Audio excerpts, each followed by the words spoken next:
Hey everyone, I'm back and we are working on that beef broth that we started the other day, or beef venison meat broth stuff.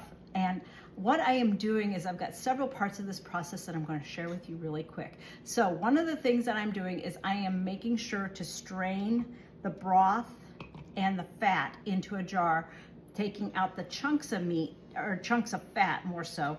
And these I'm setting aside in a bowl for the dog. Now this, I'm going to then pull this fat off the top, and I'm going to use the broth for putting in with the meat that I'm canning. So that way, because it's already cooked, you need the broth in there.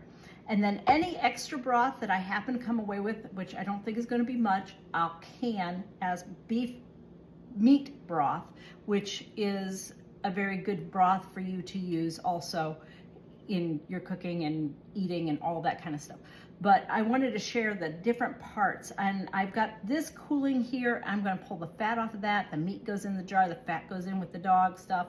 So it's all part process as we're working on this today. I started this the other day by cooking down the meat, and now I am actually sectioning things off and doing things in parts. And then we'll can everything. I've got the canner waiting on the stove. It's going to be a little bit, but it's ready and set up. So I ended up with 3 jars at this point of broth from the meat that I'm working with. I have a venison beef mixture in my pot over here. And you can see this is the first jar that I worked on, and it has more fat at the top. The second jar has a little bit less, and the third jar even less. What happens is you start, the fat always rises to the top, as you can see here, and that's what happens when you're processing your meat. The fat rises to the top, so the first jar is always going to have more fat in it.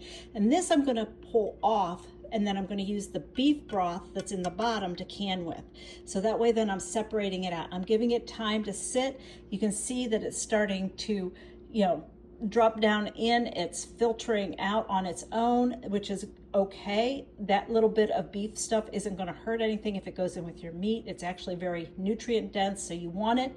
But I wanted to show you the 3 jars here lined up in a row so that you can see that when you first start siphoning off the fat or pulling the broth out from the meat, you will see that the first jar, even with chicken, will be more heavily fat in it than the last jar. So this is just one of those little pointer things that I wanted to share with you. This is Kelly signing off from Yellowknife Homestead.